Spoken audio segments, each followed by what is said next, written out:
प्रिय बच्चों, आज हम शेरशाह सूरी की भूराजस्व व्यवस्था के बारे में अध्ययन करेंगे। उस समय शेरशाह सूरी की भूराजस्व व्यवस्था कैसी थी और अपने शासनकाल के दौरान शेरशाह सूरी ने भूराजस्व व्यवस्था में क्या क्या सुधार करवाए। शेरशाह से पहले भूमिकर व्यवस्था संतोषजनक रही थी। जमींदारों किसानों पर बहुत अत्याचार करते थे। जमींदार किसानों पर बहुत अत्याचार करते थे। सरकार तथा किसानों में सीधा संपर्क नहीं था। अतः राजा की प्रजा हितैषी भावनाओं तथा शुभ आशाओं का भी किसानों को कोई लाभ नहीं पहुंचता था। सैनिक तथा मुकद्दम भी किसानों का शोषण करते थे।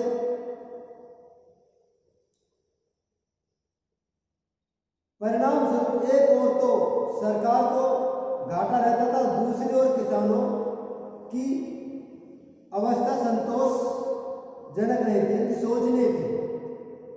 शेरशाह ने प्रचलित भूमिका प्रणाली में महत्वपूर्ण सुधार किए।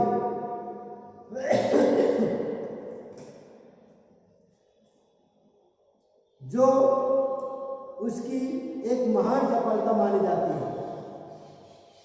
उसके द्वारा प्रचलित की गई लगान प्रणाली ने उस पर अमर कीर्ति प्रदान की और भारत में भविष्य की कृषि प्रणाली का आधार सिद्ध हुई। शेरशाह गद्दी पर बैठा तो उसकी भूमिकर प्रणाली पहले से ही तैयार थी, क्योंकि उसने 20 वर्षों तक या इससे अधिक समय सहसराम फास्टर टाटा की जागीरों का कुशलतापूर्वक प्रबंध किया। सहसराम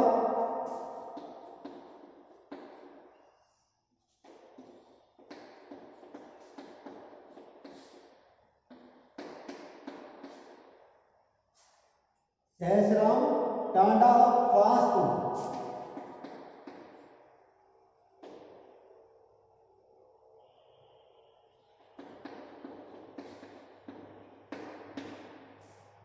फास्ट इनमें उन्होंने पहले ही अपनी भूराजस्व व्यवस्था प्रणाली को तैयार कर लिया था। सुल्तान बनने के पश्चात इस प्रणाली को बड़े पैमाने पर लागू किया। इस प्रकार प्रचलित प्रणाली में सुधार करके एक बिल्कुल नया रूप प्रदान किया। शेरशाह के सुधारों सबसे महत्वपूर्ण राजस्व संबंधी सुधारों को दिया जाता है। राजस्व का आय मुख्य रूप से भूमि कर अथवा लगान थी। राज्य की मुख्य स्रोत भूमि कर अथवा लगान थी। इसीलिए शेरशाह किसानों की भलाई में ही राज्य की भलाई मानता था। उसने स्पष्ट आदेश दिया कि लगान लगाते समय किसानों के साथ सहानुभूतिपूर्ण कार्य किया जाए। युद्ध के समय वे किसी बात पर ध्यान रखते हुए कृषि में कोई नुकसान नहीं पहुंचाए और जो हानि होती थी उसकी क्षतिपूर्ति की जाती थी। यानी इन बातों को उन्होंने ध्यान में रखते हुए किसानों के साथ भलाई का कार्य किया। शेरशाह की भूराजस्व व्यवस्था आगे चलकर अकबर की भूराजस्व व्यवस्था का आधार बनी। इसीलिए उसे अकबर का अग्रगामी माना जाता है। शेरशाह की भूराजस्व व्यवस्था मुख्यतः रैयतवाड़ी पर आधारित है।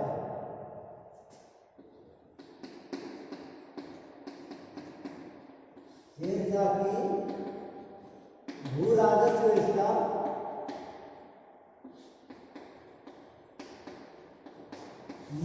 है रेत वाले पर आधारित थी।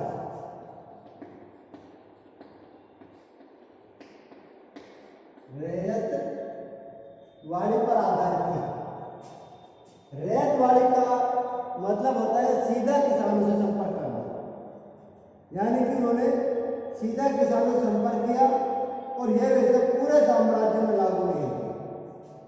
मुल्तान, मालवा, राजस्थान, मुल्तान,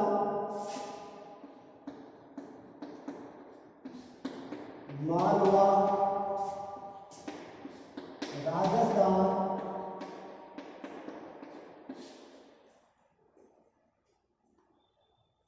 पश्चिमी पंजाब,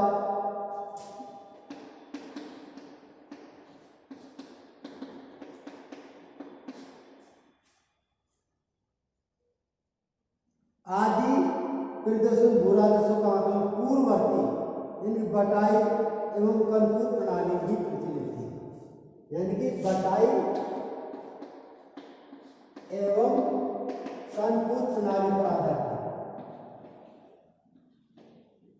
कनपूत प्रणाली पर ही आधारित था। बटाई 3 प्रकार की होती थी। बटाई 3 प्रकार की होती थी। खेत बटाई, रास बटाई और लंक बटाई। कौन कौन सी थी? खेत बटाई, रास बटाई और लंक बटाई।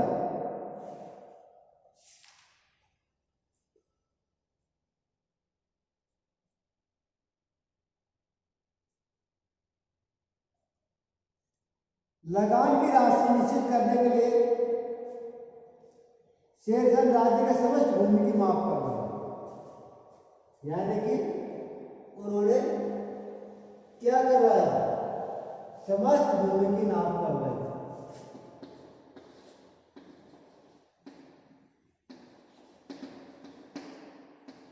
यानी कि राजस्व निर्धारित करने के लिए उन्होंने भूमि की माप करवाई और भूमि को 3 भागों में बांटा, अच्छी, मध्यम और निम्न। उसी आधार पर उन्होंने भू राजस्व निर्धारित किया गया था।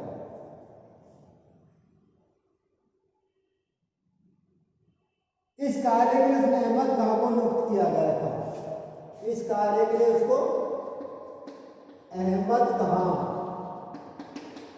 को नियुक्त किया गया था। इस कार्य के लिए उसने अहमद खां को नियुक्त किया गया था। भूमि मापन के लिए गज,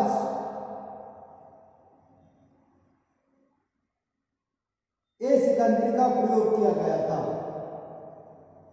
भूमि मापन के लिए गज, सिकंदरी का प्रयोग किया गया था। भूमि मापन के लिए गज, सिकंदरी का प्रयोग किया गया। भूमि मापन बीघा में की गई थी। भूमि मापन बीघा में की गई थी। प्रत्येक बीघा का क्षेत्रफल, प्रत्येक बीघा का क्षेत्रफल 3600 वर्ग गज होता था। 3600 वर्ग गज होता था। मुल्तान, मालवा, मुल्तान, मालवा, राजस्थान, पश्चिमी पंजाब के क्षेत्र भूमि मापन की परिधि से बाहर थे। यानी कि ये क्षेत्र भूमि मापन की परिधि से बाहर थे।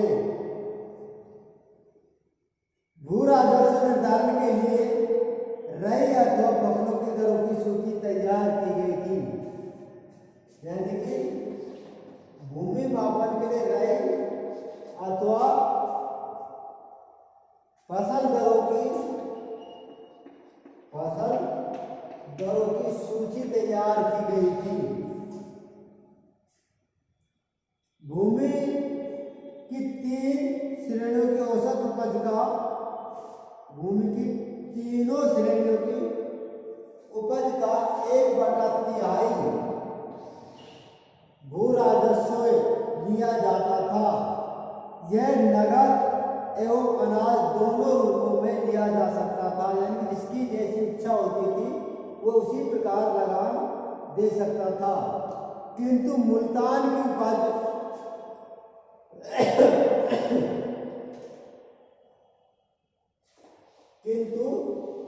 मुल्तान की उपज 1/4 भाग ली जाती थी।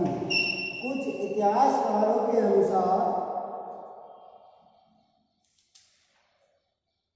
डॉक्टर कानून गो के अनुसार शेरशाह की उपज 1/4 भाग भूमिकर थी, लेकिन डॉक्टर पी सरन है, डॉक्टर एल श्रीवास्तव है, ऐसे इतिहासकारों के अनुसार भू राजस्व 1/3 ली जाती थी, लेकिन मुल्तान की जो थी वो 1/4 थी।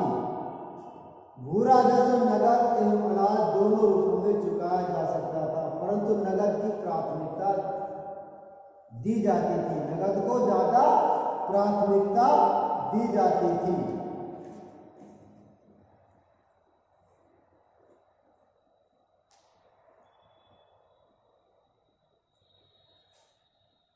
शीघ्र नष्ट होने वाली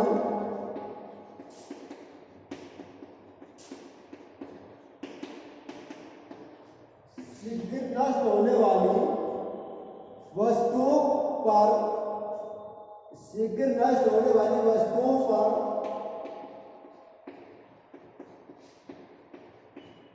नगद लिया जाता था। लगान शीघ्र नष्ट होने वाली वस्तुओं पर लगान नगद लिया जाता था। किसानों को फसल के अनुसार वर्ष में 2 बार लगान जमा कराने की सुविधा थी। किसानों को सुविधा के अनुसार 2 बार वर्ष में 2 बार लगान जमा कराने की सुविधा दी गई थी। किसानों को सरकार की ओर से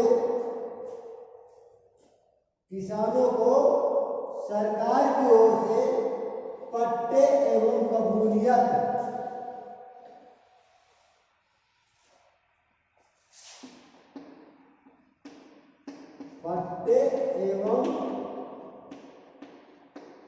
कबूलियत दो प्रकार की प्रणाली प्रचलित की गई थी। पट्टा तथा कबूलियत तैयार किए जाते थे।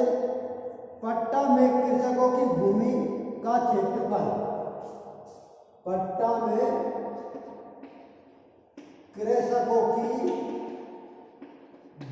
का क्षेत्रफल, उसका आकार क्या था, उसका कितना क्षेत्रफल था, उसके खेतों की स्थिति, भूमि का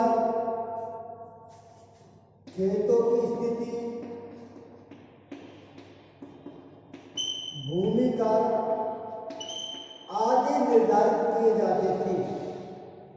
और कबूलियत पर भी ये चीजें दर्ज होती थी, लेकिन किसान से सरकारी अधिकारी कबूलियत पर हस्ताक्षर करवा लेते थे और सरकारी अधिकारी पट्टा किसान को देते थे, तो इसके बदले वो उस पर कबूलियत पर हस्ताक्षर करवा लेते थे। उससे उनको पता होता था कि हमको इतना कर निर्धारित किया गया, इस व्यक्ति को इतना पट्टा क्षेत्रफल की भूमि उसके पास रिकॉर्ड में रखी गई है। इसके आधार पर पट्टा और कबूलियत भी शेरशाह सूरी ने लागू किए गए थे। भू राजस्व की वसूली मुख्यतः मुकद्दम द्वारा होती थी। भू राजस्व की वसूली मुकद्दम द्वारा होती थी।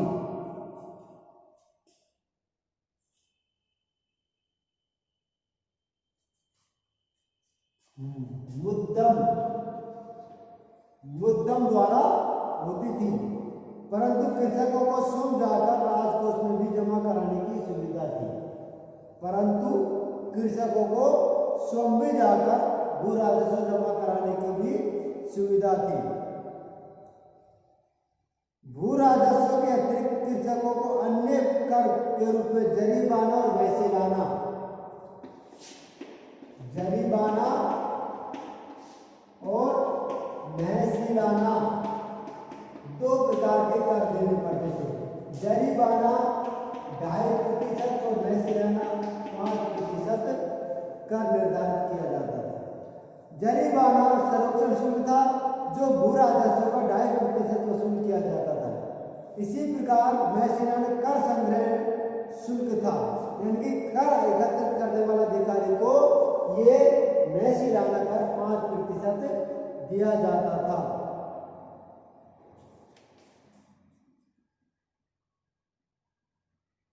इसके अतिरिक्त कृषकों को भूमि कर का 2.5% और अनाज के रूप में देना पड़ता था। यानी इसके अतिरिक्त कृषकों को 2.5%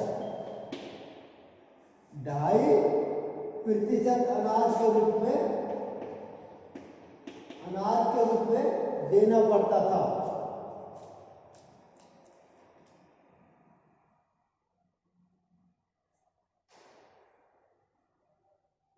मैंने पहले जिक्र किया गया था बटाई व्यवस्था और गल्ला बख्शी कानपुर। इस प्रकार की प्रणाली सरकार की कटाई से पहले उपज का अनुमान लगाकर लेती थी या खड़ी फसलों पर ही अपना भाग कर लिया जाता था, वो कानपुर कहा जाता था। जब्ती प्रणाली, इस प्रकार की प्रणाली सरकार तथा किसानों के बीच 3 अथवा 3 से अधिक वर्षों के लिए एक समझौता अथवा इकरारनामा हो जाता था। 3 वर्ष या इससे अधिक वर्ष के लिए एक समझौता इकरारनामा हो जाता था। किसान प्रति बीघा की दर से सरकार को निश्चित कर देना स्वीकार करता था। किसान को यह निश्चित रकम प्रति वर्ष सरकार को देनी पड़ती थी, चाहे पैदावार कम हो या अधिक हो। उसे जब्ती प्रणाली प्रचलित थी। बाटा रकम की प्रणाली कुछ ही प्रदेशों में प्रचलित थी। लेकिन हम देखते हैं कि श्रेष्ठा की भू राजस्व व्यवस्था इस प्रकार उन्होंने अपने शासन काल के अंतर्गत लागू की गई थी। राजस्व के आय के मुख्य साधन, राजस्व आय के मुख्य साधन भू राजस्व के अतिरिक्त लावारिस संपत्ति, व्यापारिक कर, टकसाल, नमक कर, अधीनस्थ राजाओं, सरदारों एवं व्यापारियों द्वारा उपहार, युद्ध में लूट का माल वे जजिया आदि थे, जिनमें राज्य की आय प्राप्त होती रहती थी। यानी कि हम देखते हैं कि राज्य की आय के मुख्य स्रोत और भी थे इसके अतिरिक्त। तो हम देखते हैं कि यहाँ पर भू राजस्व व्यवस्था शेरशाह सूरी की समाप्त होती है। अगले वीडियो के अंतर्गत हम अगला उसका टॉपिक करवा दिया जाएगा।